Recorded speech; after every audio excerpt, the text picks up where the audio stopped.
Welcome back. تو آغاز میں آپ کو بتائیں، لاہور میں پنجاب اسمبلی کے قریب محکمہ صحت کے ملازمین پر پانی کی توپ چلا دی گئی۔ ملازمین احتجاج کرتے ہوئے ایوان وزیر اعلیٰ جانا چاہتے تھے۔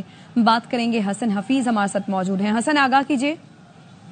جی، یہ محکمہ primary and secondary health care کے ملازمین ہیں، جو کہ ایک گرینڈ ہیلتھ الائنس بن چکا تھا، جو 12ویں روز میں داخل ہو گیا ان کا دھرنا۔ محکمہ جو ملازمین ہیں، آج انہوں نے نماز جمعہ کی نماز کے فوری بعد پنجاب اسمبلی سے مارچ شروع کیا اور ایوان وزیر اعلیٰ کی طرف مارچ شروع کیا، تو پولیس نے واٹر کینن کا استعمال شروع کر دیا۔ کافی دھکم پیل ہوئی اور جو ہے وہ مظاہرین کو منتشر کرنے کے لیے پولیس نے رکاوٹوں کا استعمال کیا، جس میں لیڈیز پولیس اہلکار بھی موجود ہیں۔ مطالبات یہ ہیں کہ مختلف شہروں میں جو بی ایچ یو اور آر ایس سیز ہیں، جو کہ پرائیویٹ نجکاری اس کی کرنے جا رہی ہے حکومت پنجاب اور محکمہ primary and secondary health care, اس کو روکا جائے۔ ان کا کہنا ہے جب تک کہ مطالبات پورے نہیں ہو جاتے ہیں وہ اسی طرح دھرنا جاری رکھیں گے۔ ابھی جو ہے پولیس کی بھاری نفری جو ہے وہ موجود ہے، جبکہ کوئی مذاکرات نہیں کیے گئے ان سے حسن ابھی تک؟ دیکھیں، پولیس کی ابھی تک کوئی محکمے کی طرف سے تو مذاکرات نہیں ہوئی، لیکن پولیس کی طرف سے D I G operations Faisal Kamran جو ہے وہ آئے، ان سے مذاکرات کی اور ان کو کہا کہ آگے ریڈ زون ایریا ہے اور وہاں ٹیموں کی بھی موومنٹ ہے، آگے نہ جائیں ابھی۔ لیکن ابھی تک کوئی مذاکرات کامیاب نہیں ہوئے ہیں اور مظاہرین ابھی بھی وہاں پر بیٹھے۔ ان کا وزیر اعلیٰ پنجاب کی طرف سے یا حکومت پنجاب کی طرف سے جب کوئی ٹیم نہیں آ جاتی ہم سے مذاکرات کرنے کے لیے، وہ مذاکرات بھی نہیں کریں گے۔ اور ساتھ ہی ان کا کہنا ہے کہ جب تک مطالبات نہیں مانے جاتے ہیں، نجکاری کا فیصلہ واپس نہیں لے لیا جاتا ہے، اس وقت تک اسی طرح جو ہے وہ جاری رکھیں گے، جس میں خواتین کی اور بچوں کی بھی بڑی تعداد ہے، جو پنجاب کے مختلف شہروں میں، جس میں بیسک ہیلتھ یونٹس اور رورل ہیلتھ سینٹرز ہیں، وہاں پہ یہ ملازمین ہیں، جو ان کا کہنا ہے کہ اگر یہ نجکاری ہو جاتی ہے تو پھر ان کے چوہروں کے چولہے ٹھنڈے ہو جائیں گے، ان کا یہ بے روزگار ہو جائیں گے، جس کی وجہ سے جو ہے وہ یہ سروائیو کرنا مشکل ہے اور ان کے مطالبات پورے نہیں ہوتے۔ تو اسی طرح دھرنا جاری رہے گا۔ لاہور کے مختلف شاہراہوں کی ٹریفک بلاک ہے، دونوں طرف سے مال روڈ بلاک کیا ہوا ہے اور مظاہرین 12ویں روز بیٹھے ہوئے ہیں۔ پنجاب اسمبلی کا اجلاس بھی اسی دھرنے کی صورت میں چل رہا ہے اور ان کو بھی بیک دروازے کا استعمال کرنا پڑ رہا ہے، جبکہ مظاہرین کا کہنا ہے کہ ابھی جب تک کہ ایسے ان کے مطالبہ پورے نہیں ہوتے وہ اسی طرح دھرنا جاری رکھیں گے۔ اور آؤٹ ڈور میں بھی کام بند کرنے کا اعلان کر دیا گیا ہے مظاہرین کی طرف سے۔ جو مختلف شہروں کے جو ڈی ایچ کیوز اور ٹیچنگ چھوٹے اسپتال ہیں، وہاں پر جو آؤٹ ڈور ہے اس کو بھی بند کرنے کا اعلان کر دیا ہے کہ جب تک مطالبات نہیں پورے ہو جاتے وہ اسی طرح ہی آہستہ آہستہ تمام سروسز میں کام بند کر دیں گے۔ جی، تو حسن، نجکاری کے حوالے سے کوئی یقین دہانی کروائی گئی ہے ان کو؟ ابھی تک کوئی یقین دہانی نہیں کروائی گئی ہے حکومت کی طرف سے۔ ان کا کہنا ہے کہ کوئی بھی نمائندہ نہیں آیا جو ہمارے مطالبات سنے اور ہماری باتوں کو مانے۔ نجکاری جو ہے وہ حکومت کی طرف سے یہ بیان جاری کیا جاتا ہے کہ یہ نجکاری ان کی بہتری کے لیے کی جا رہی ہے۔ مختلف آر آئی سیز اور بی ایچ یوز مختلف فرمز کے حوالے کیے جائیں گے، مختلف بزنس مینز کے حوالے کیے جائیں گے، جو اپنے طریقے سے ہائرنگ اینڈ فائرنگ کر سکتے ہیں اور اپنے طریقے سے سسٹم کو چلا سکتے ہیں تاکہ سسٹم میں بہتری اور نکھار آ سکے۔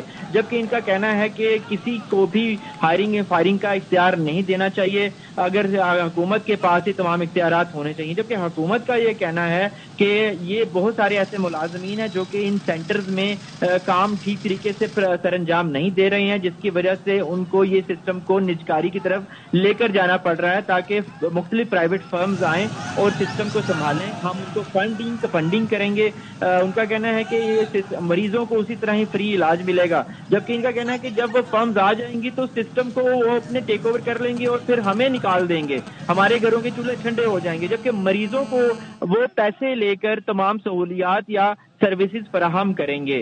یہ ایک کشمکش ہے اور یہ معمہ ہے جو حل ہونے کا نام نہیں لے رہا۔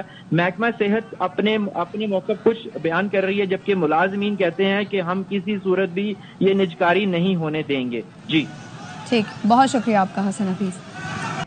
اور اوبر کوٹ الیکشن میں کامیابی کے بعد حیدرآباد میں پیپلز پارٹی کا جلسہ پنڈال سج گیا ہے۔ جیالوں کا جوش و خروش دیدنی ہے۔ بلاول بھٹو سمیت مرکزی قیادت شرکت کرے گی۔ مزید جانتے ہیں اپنے نمائندے جام فرید لاکھو سے۔ جام فرید، بتائیے کیا جلسے کا احوال ہے اس وقت اور مرکزی قیادت کیا یہاں پہنچ گئی ہے؟